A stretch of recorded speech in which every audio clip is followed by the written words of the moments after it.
नमस्कार जी। हरिशंकर परसाई अपनी अपनी बीमारी का भाग 5 मैं आप लोगों को सुनाने जा रहा हूँ। मुझे आशा है आप सब ध्यानपूर्वक सुनोगे। झूठे विश्वास का भी बल होता है, उसके टूटने का भी सुख नहीं दुख होता है। एक सज्जन की लड़की दूसरी जाति के लड़के से शादी करना चाहती थी। यहाँ माँ बाप का जाति प्रथा की शाश्वतता में विश्वास आड़े आ गया।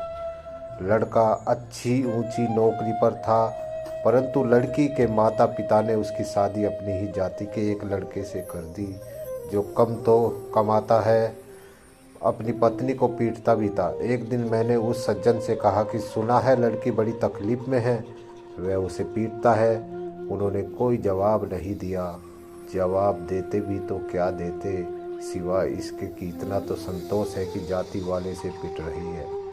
आखिर ये हमारे लोग किस परंपरा को, किस आदर्श को मान रहे हैं? राम मर्यादा पुरुषोत्तम है, सीता महासती है।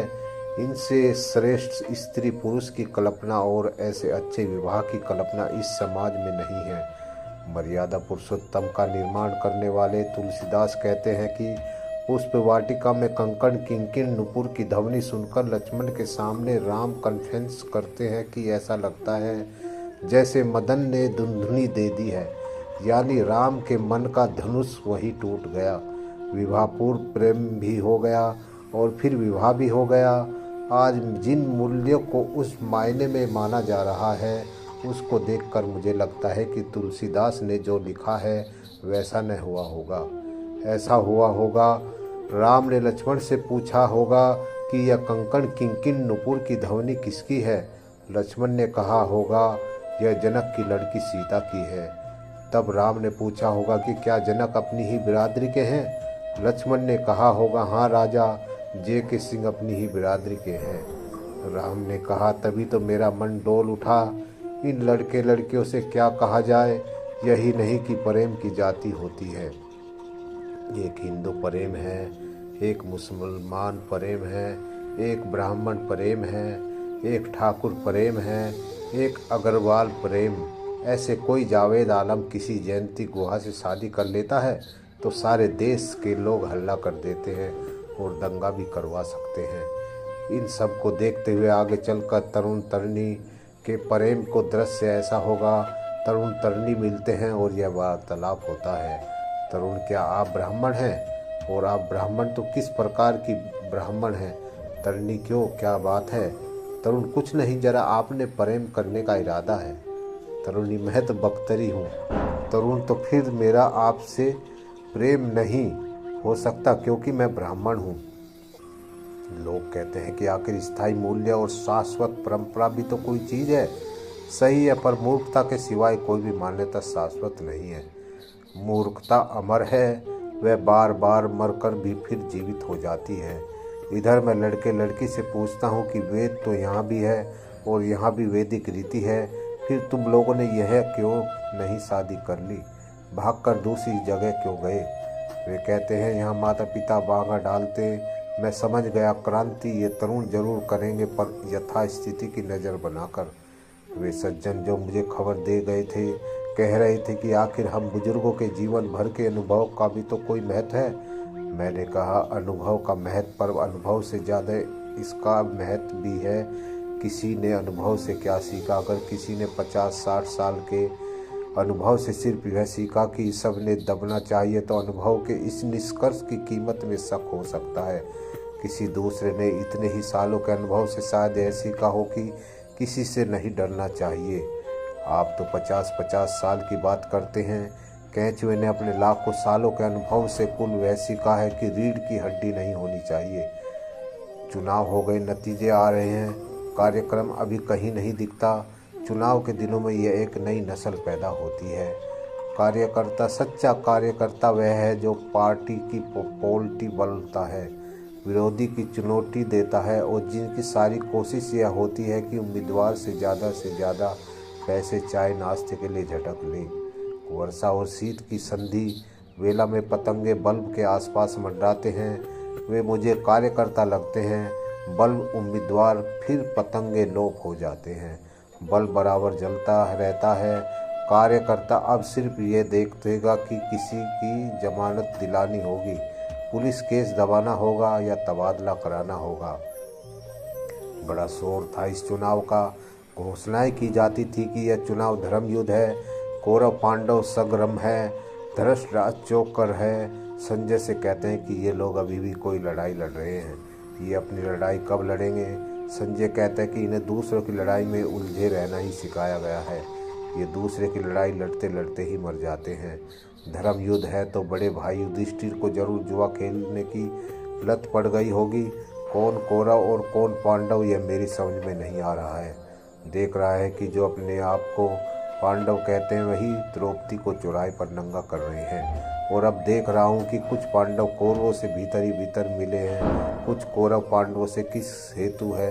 यह धर्म युद्ध सुई की नोक के बराबर जमीन के लिए है, इसलिए कि द्रौपदी बाल बिखरती हुई पत्तियों को घिस कर रही थी, धिक्कार रही थी कि राजनीति की ज्ञानी कहता है कि इस चुनाव के इश्यू समझो। यह चुनाव संविधान और न्यायपालिका भाग के निर्माण करेगा। संविधान पवित्र है, वह बदला नहीं जा सकता। न्यायपालिका सर्वोच्च है, वह संविधान की रक्षा करती है। वह संविधान की पोथी पर हल्दी अक्षत चढ़ाकर उसकी पूजा करता है। मैंने पूछा, इसकी पूजा क्यों करते हो? वह जवाब देता, क्योंकि वह 20-22 साल पहले लिखा गया था। मैं पूछता हूँ, इसे किसने लिखा, क्या लिखा, किस परिस्थिति में लिखा, लिखने वालों के विचार मान्यताएं क्या थे, उनकी क्या कल्पना थी, किन जरूरतों से वे प्रेरित थे, देशवासियों के भविष्य के बारे में उनकी क्या योजना थी। क्या वे सवाल इस पोथी के बारे में पूछना जायज़ नहीं? वह कहता है, कतई नहीं। जो पहले लिखा गया उसके बारे में कोई सवाल नहीं उठाना चाहिए, वह तर्क से परे है। पहले लिखे की पूजा और रक्षा होनी चाहिए। वह परिवर्तन है भोजकर पर जो लिखा है वह 8 पेपर पर छपे से ज़्यादा पवित्र होता है। दूसरा ज्ञानी कहता है, देखो जी, संविधान एक औजार है जिनसे कुछ बनना है। संविधान को आदमी बनाता है, आदमी को संविधान नहीं बनाता। इस औजार से मनुष्य क्या भाग बनता है? मैं पूछता हूँ, पर बनाने में औजार घिस जाए या टूट जाए तो जवाब देता है तो मरम्मत कर लेंगे या दूसरा औजार ले आएंगे। मैं देखता हूँ एक ज्ञानी उसे औजार को रोज निकालता है, उसे साफ करता है, उस पर मालिश करता है, डब्बे में रखकर उसे ताले में बंद कर देता है। मैं औजार से बनाना कुछ नहीं पूछता हूँ, इस औजार से कुछ बनाओगे नहीं? वह कहता है, नहीं, बनाने से औजार बिगड़ जाएगा। हमारा कर्तव्य है औजार की रक्षा करना। यह जो मजबूत तिजोरी है वह न्यायपालिका है, इसमें हमने पुलिस करके संविधान को रख दिया है, अब वह सुरक्षित है। मैं पूछता हूँ, और तुम या हम जैसे लोगों का क्या होगा? हमारी कहीं अस्तित्व है? हम क्या सिर्फ पहरेदार हैं? उस ज्ञानी के जवाब से ऐसा लगता है जैसे न्यायपालिका का संविधान को गर्भ रह गया था, जिससे हम करोड़ों आदमी पैदा हो गए। हम संविधान और न्यायपालिका के व्यभिचार की अवैध संतानें हैं, तभी तो हमें कोई नहीं पूछता। न्याय देवता का मैं आदर करता हूँ, पर एक न्याय देवता सेशन कोर्ट में बैठता है, दूसरा हाई कोर्ट में और तीसरा सुप्रीम कोर्ट में। सेशन वाला न्याय देवता मुझे मौत की सज़ा दे देता है, मैं जानता हूँ मैं बेकसूर हूँ। उधर हाई कोर्ट में बैठा न्याय देवता बड़ी बेताबी से मेरा इंतजार कर रहा है कि यह मेरे सामने आए तो मैं इसे निर्दोष को बरी कर दूँ, पर मैं सामने नहीं जा सकता क्योंकि मेरे पास 5-6 हज़ार रुपये नहीं है। न्याय देवता मेरी तरफ करुणा से देखता है और उसकी तरफ याचना से, पर हम आमने सामने नहीं हो सकते। अगर मैं 5-6 हज़ार खर्च कर सकूं तो फांसी से बच सकता हूं। कौन सा न्याय देवता सच्चा है? सेशन वाला जो फांसी देता है या हाई कोर्ट वाला जो बरी करता है? छोटे आदमी के लिए छोटे देवता और बड़े आदमी के लिए बड़े देवता तक पहुंचा। छोटे आदमी का भाग्य निर्माता गांव के बाहर के बेर वृक्ष के नीचे रखा लाल पत्थर, और बड़े आदमी के लिए रामेश्वर का देवता। दिन भर इन्हीं चीज़ों से दिमाग उलझा रहा। संविधान, न्यायपालिका, संसद, मूलभूत अधिकार, शब्द, संविधान का शब्द, उस शब्द का अर्थ, भेद लिखा शब्द। शाम को रिक्शे में बैठा लौट रहा था, रिक्शा वाला बातें करने लगा। मैं रिक्शे में अक्सर बैठता हूँ और जल्दी न हो तो रिक्शे वाले से बात करता चलता हूँ। मैं उनसे पूछता हूँ, तुमने वोट दिया था? उसने कहा, नहीं साहब, फालतू हाथ पर काला धब्बा लगाने से क्या फ़ायदा। मतदान का परिवर्तन अधिकार जिसे कहते हैं, उसे यह रिक्शे वाला हाथ पर काला धब्बा लगाना कहता है।